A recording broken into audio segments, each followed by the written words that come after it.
Hey guys, it's Eric here from my 525 Excel. Today is Monday, February the 13th. So if any of you have not got your significant other anything yet for Valentine's Day, you still have some time left. Apologize that the furnace might turn on me here in a little minute, but I just wanted to do a quick chat on the Kamoer Water Changer. I did promise one of my subscribers I would do it and just describe how I set it up.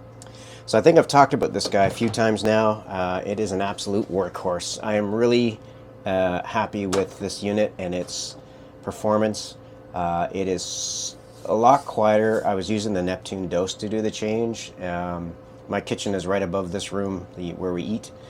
And every afternoon, or evening, sorry, when the water change would start, I would hear that dose. This thing I don't hear at all. I mean, if I'm sitting in the rec room behind me, I do hear a little bit, but nothing like the Neptune dose. So it's much quieter. The output that it does is a lot faster as well. I don't know how to quantify it. I think when I was doing a 2-gallon change with the dose, it was about 40 minutes, I think, roughly, to do that. With this guy here, I'll do 2 gallons in probably 18 minutes, 15 to 18 minutes. Haven't really timed it per se.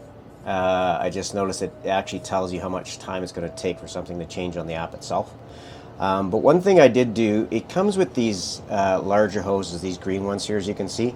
And I saw this on another post that I looked at when I was reviewing the unit. These, I guess they do have a purpose, but in my opinion, not for this device. This is the hoses that they give you. So if I had to nitpick on one thing about the device, I don't like the hoses that you use. So what I did was I just took a piece of the hose, cut a piece off and put it into the inlet and outlet, and then I actually used a small adapter to downsize the tubing to the stuff that you would use on your RODI units. So sorry, apologize, I don't know the sizes. Anyway. So I put them both on the water in and water out, because I think these guys are more prone to crimping, right? If you're bending around corners and stuff, like mine's going through the wall and then it'll come down into the sump, so I didn't want any crimping happening here. These guys are quite solid and they're bendable, so that's why I use those. I don't know if it affects the water exchange at all. To me, I didn't see much of a difference, so I just opted to use this tubing. It's neater and less fussy. So that's the only modification I did on my installation itself, and I would recommend it to those that are going to put in the changer. Unless you like the green tubing, it's totally preference, but as I say, it's definitely prone to pinching and crimping. So that's the only change I did. The rest of the stuff, I mean, it's really out of box. It's a piece of cake. I'm not using the auto top off options on here. I'll put a screenshot of what that looks like. It does have different ports on the side here. I don't know if I can get here all the way around or if it's going to be visible. Sorry, I'll put a picture up. I'm not using any of that functionality right now because I do have my Tunesy auto top off, or Tunes, however you want to pronounce it, and it's working just fine. So right now the main purpose of this guy is just to simply do the water exchange. I haven't hooked it up to my fresh water or my salt water, so that just because I've got everything all set up anyway. So probably the feedback will be it's quite an expensive unit just for the water changer if that's all I'm using it for, but again, I've got everything else set up. I didn't see a need to reinvent the wheel, so this guy is just doing the water changes itself. I'll put a screenshot on the app right here. It is very intuitive. I strongly suggest that you do the calibration with any dosing pump, really, right? Doesn't matter if it's a water changer or you're just using a dose pump for additives. That is always a must in my opinion. But out of the box, the setup is a breeze. Go through the calibration, set your timing, and let it run. It works like a charm. Really, really happy with it. So I would highly recommend this unit to anyone. So that's really it. I didn't have to do a lot to set it up. As I say, I just replaced these green tubes, ran these guys through the wall down into the sump behind this wall where the tank is, and did the calibration and then set up my value of water that I wanted to change in the app and let it rip. That was easy peasy. So I'm just going to take you around to the front of the tank now.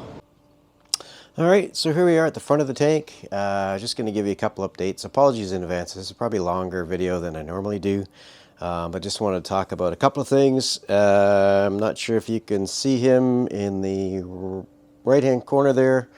Newest addition is that powder blue tang. Apologies on the lighting. I'm still trying to get used to the G6s, so I've put this to what I thought would be a photo mode, and I'm recording HDR on the DJI Pocket 2. So I don't know how blue this is going to be.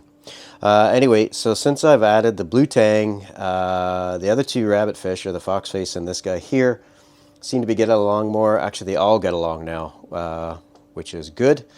Before, the other two were fighting constantly, so this blue tang seems to be putting them in their place. You can see a bit of squabbling, but they're still getting accustomed to everything. So that was the newest addition. Happy with it so far. He seems to be eating well, so don't have any concerns there. And looking forward to seeing how he progresses through the tank. The corals themselves are doing great. The new additions are looking good too. Apologies, I cannot remember the names. If I can find them, I'll post them here, what they are.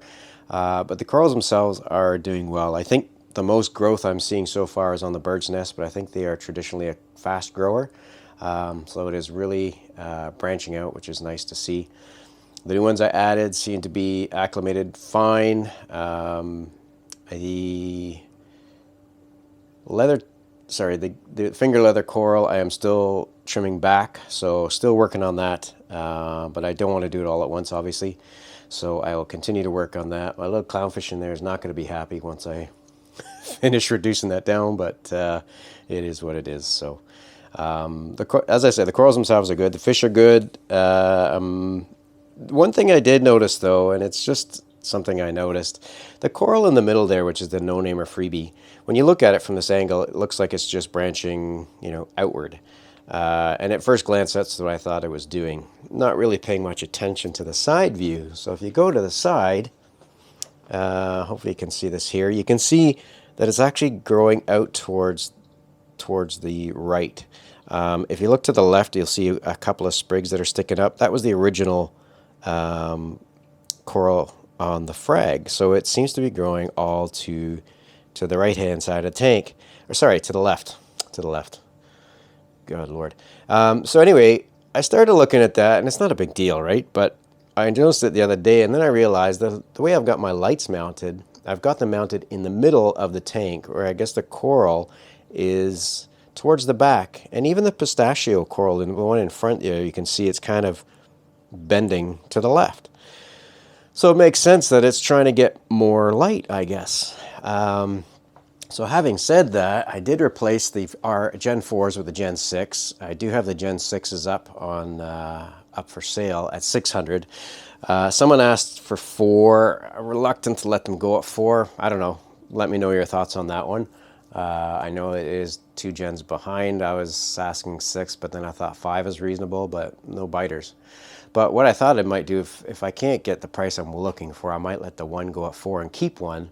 And then I think what I'm going to do is put the Gen 4 in the middle and keep the 2 6s on the side, but I will rotate them 90 degrees. So the lights are running this way, not this way. And that might just, again, not a big deal. I'm just nitpicking because I can. That might just help the lighting for the corals in the tank. It's just funny that those two are sort of arching towards the front of the tank where I guess the light is more strong. So that might help out. I'm going to try it anyway, I think. So I'll just sell the one G4 and keep the other one for myself and see how it goes. Other than that, everything's pretty cool in the tank. Everything's stable. I'll post some parameters here, probably from a few days ago, maybe on the weekend. I'm not going to measure them today. I don't measure every day anyway. So, but my parameters are stable. Thank God the calcium issue is resolved, like I mentioned in my last video. Down below, everything is running. The only thing I did change is I removed the valve that I had, that ball valve before. I was just getting too much noise out of it. It was driving me bananas, and I could not dial it in. Took it off, re-greased it and everything.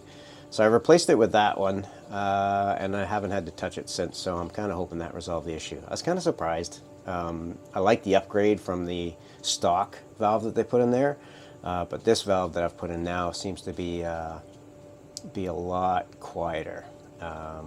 More finicky to adjust, mind you, because the adjustments aren't as finite, but I can deal with that.